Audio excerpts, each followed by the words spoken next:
Bonjour à tous. Il y a une question qui me taraude un peu l'esprit depuis un certain nombre d'années, à savoir pourquoi beaucoup de gens hésitent à se lancer dans l'acquisition ou l'achat d'un bien immobilier.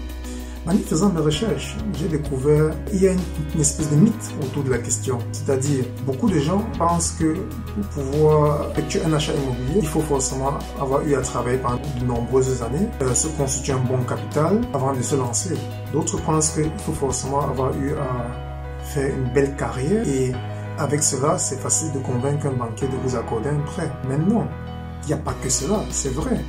Mais il y a aussi la possibilité d'acquérir un bien immobilier via des ventes aux enchères immobilières ou plus encore des ventes judiciaires pour les biens immobiliers, des ventes qui sont gérées par la justice, des biens immobiliers qui ont été saisis par des créanciers ou une administration et elles sont mises en vente par la justice. Et bien, c'est de ça que je voudrais vous parler. C'est possible d'être propriétaire d'un bien immobilier, nonobstant votre lieu de résidence. C'est-à-dire, vous n'êtes pas obligé de résider en Allemagne ou en Europe. Vous pouvez résider dans un pays de l'Afrique, de l'Asie, des États-Unis, peu importe l'endroit où vous vous trouvez. C'est possible. La condition de présence physique n'est pas une condition sine qua non pour pouvoir participer à une vente aux enchères. Et pour cela, je t'invite à rester jusqu'à la fin de cette vidéo pour avoir accès à toutes les astuces pour pouvoir aussi être propriétaire un jour d'un bien immobilier.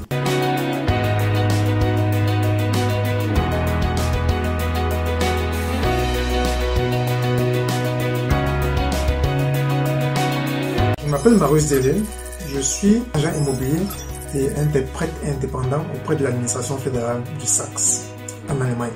J'aimerais vous parler d'abord du potentiel économique qu'offre l'Allemagne pour les investisseurs. L'Allemagne est un pays qui a un fort potentiel économique et qui est classé au rang de 4e parmi les pays les plus riches au monde, avec un PIB de 4 milliards, d'après les informations divulguées en avril 2019 par le Fonds monétaire international. En outre, l'Allemagne ne cesse d'attirer de plus en plus d'investisseurs et de touristes étrangers, ce qui le classe bien évidemment à la 5e place des pays européens les plus visités en 2018, avec un nombre de visiteurs avoisinant les 40 millions, ce qui représente une fréquentation de 5% par rapport à l'année antérieure. C'est énorme. Savez-vous aussi que la proportion des investisseurs étrangers dans le domaine foncier en Allemagne est de 44%? Eh bien, c'est possible, car le gouvernement a mis en place des mesures fiscales avantageuses et fortes pour attirer les investisseurs étrangers. Et ce sont des mesures dont vous aussi, vous pouvez en bénéficier. Et pour cela, allons dans le vif du sujet. Tout d'abord, il faut savoir où trouver les annonces de vente aux enchères judiciaires, bien sûr, pour le domaine foncier. Et pour cela, moi je vous conseille et vous recommande le moyen de recherche classique, c'est Google. Vous allez sur Google, vous entrez dans la barre de recherche Zwangsversteigerung, ce qui signifie vente aux enchères ou vente aux enchères judiciaires ou vente forcée. Dans le champ de recherche, vous aurez plusieurs sites internet qui apparaîtront.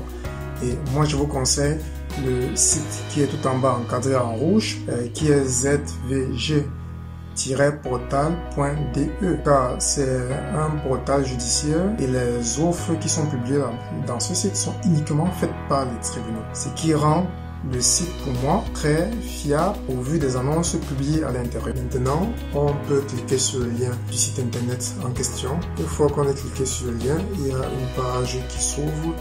Et dans cette page, il y a tout en premier les critères de recherche. De là, il y a parmi ces critères de recherche, par exemple, la liste des États fédérés d'Allemagne. Il y en a 16 ans. Ensuite, il y a des éléments de critères de recherche tels que la liste des tribunaux où se déroulent les ventes aux enchères dans l'État choisi. Ensuite, il y a aussi le type de biens fonciers qui existent, le type de vente aux enchères qui existe. Et ce qui est aussi très important, il y a parmi ces critères de recherche la géolocalisation du bien. C'est-à-dire, si par exemple vous vous trouvez dans une ville comme Berlin, dans un quartier spécifique en tant que touriste, et que vous avez par exemple besoin de savoir si dans ce quartier il y a un bien qui a été mis aux enchères Dans ce cas, vous pouvez juste m'envoyer l'information de votre position et là, je pourrai injecter l'adresse pour savoir s'il y a des offres aux enchères de biens qui se trouvent dans cette zone. Lorsque vous avez validé la recherche, vous avez une liste de résultats qui s'affiche avec des annonces précises de ce que vous recherchez. Et ces annonces se constituent de la façon suivante. Il y a en général les informations concernant l'élément de recherche que vous avez spécifié au début. Ensuite, il y a le rapport d'expertise de l'expert indépendant qui a été mandaté par le tribunal pour faire ce travail.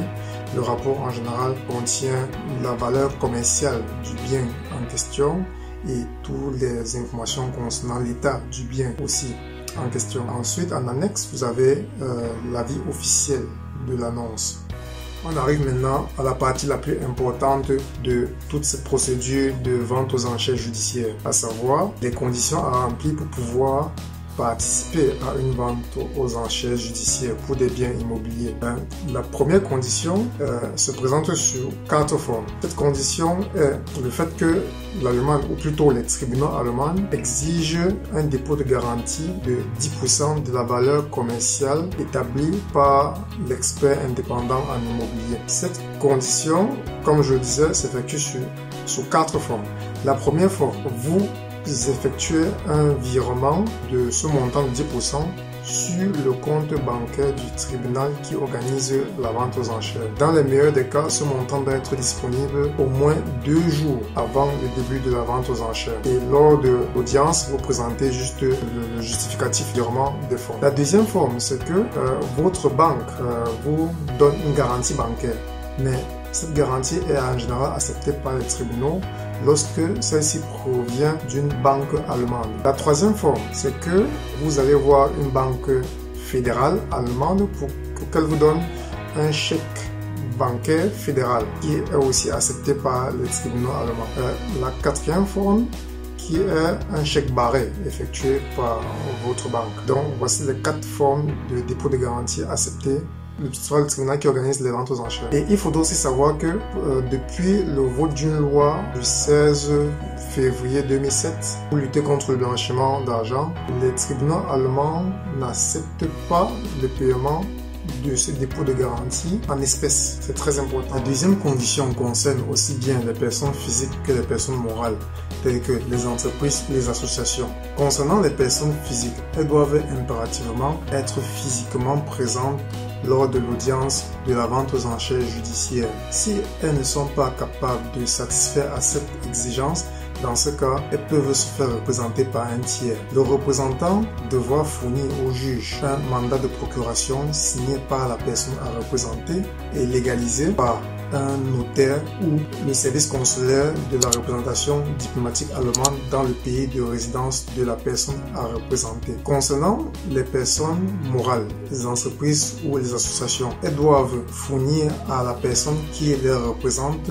lors de cette audience de la vente aux enchères judiciaires une copie du registre de commerce public et légalisé soit par un notaire ou soit par les services consulaires de la représentation diplomatique allemande du pays de résidence de la personne morale. Dans les deux cas, en ce qui concerne les personnes physiques ou morales qui résident hors Union européenne, moi je vous recommande toujours d'aller auprès des services consulaires de la représentation diplomatique allemande dans votre pays de résidence pour faire légaliser ce document très important, afin d'éviter que ce document ne soit pas reconnu par les tribunaux allemands. Une fois que le tribunal ait vérifié et validé la liste des pièces justificatives énoncées, telles que le dépôt de garantie, la pièce d'identité et le mandat de procuration, le cas échéant, alors le juge procède à la lecture des règles et des dispositions légales qui encadrent la vente aux enchères et l'administration forcée des biens,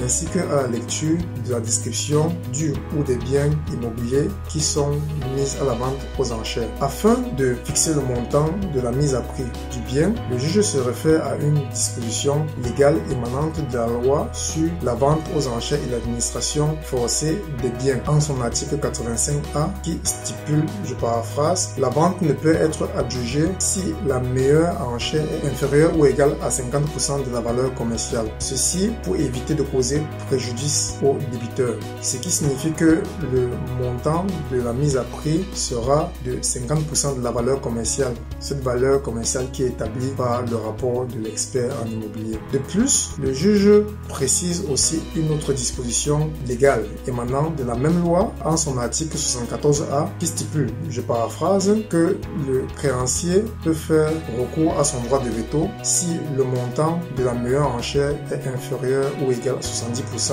de la valeur commerciale. Ceci arrive dans certains cas lorsque le créancier estime que le montant de la meilleure enchère ne couvre pas par exemple les frais ou la créance. Vous conviendrez avec moi que ce n'est pas possible de vous édifier sur tout le déroulement du processus d'acquisition d'un bien immobilier en Allemagne via la vente aux enchères judiciaires en une seule vidéo. Ce serait trop long. Par contre, je voulais mettre en exergue le fait que c'est possible d'être propriétaire d'un bien immobilier en Allemagne nonobstant votre lieu de résidence, peu importe votre capacité de comprendre ou de parler la langue allemande et plus important, peu importe la taille de votre portefeuille, car il y en a pour presque toutes les bourses. Moi, j'en ai vu des offres qui avaient des mises à prix à 1 euro, par exemple. Aussi, pour exemple, ma première acquisition, qui était une maisonnette d'environ 300 mètres carrés, via la vente aux enchères judiciaires, m'avait coûté en tout et pour tout à peu près 7500 euros. En revanche, nous vous proposons, moi et mon équipe, nous vous proposons de vous accompagner durant tout le processus d'acquisition d'un bien immobilier via la vente aux enchères judiciaires. De 1, en postant régulièrement les annonces de vente aux enchères des tribunaux sur notre page Facebook. De 2, si vous êtes intéressé, en vous aidant à constituer votre dossier pour pouvoir vous enregistrer à la vente aux enchères auprès du tribunal. Et de 3, en vous représentant auprès du tribunal lors de l'audience de la vente aux enchères. Mais bien évidemment, à l'aide d'un mandat de procuration, du moins signé par vous-même et légalisé par une autorité compétente reconnue par les tribunaux allemands. Il y a une question que beaucoup de gens me posent souvent, c'est y a-t-il une différence entre le déroulement de la vente aux enchères en France et en Allemagne? Moi, je reprends toujours qu'il n'y a pas grand chose. La seule différence est que en France, vous êtes obligé de vous faire accompagner par un avocat spécialisé dans les questions de vente aux enchères lors de l'audience de la vente aux enchères. Cet avocat doit enchérir pour vous. Par contre, en Allemagne, cette décision est personnelle et volontaire. Vous n'êtes pas obligé de vous faire accompagner. Mais j'attire toujours l'attention de ceux qui veulent participer à la vente aux enchères sans forcément connaître les tenants et les aboutissants de la procédure. Ils peuvent se heurter à un car, par exemple, beaucoup ne savent pas que lorsque vous participez à une vente aux enchères et que vous gagnez l'enchère, vous acquérez un bien immobilier via la vente aux enchères, vous renoncez automatiquement à votre droit de rétractation qui est de 14 jours lorsque vous acquérez un bien via une vente classique. Si vous avez des questions par rapport à la procédure de la vente aux enchères, je vous invite à me les écrire dans la barre des commentaires. Et si la vidéo vous a plu, alors n'hésitez pas à la liker, à vous abonner à ma chaîne et à activer la cloche de notification pour que lorsque je publie une nouvelle vidéo, vous pouvez être au courant de suite. Et c'est tout. Merci.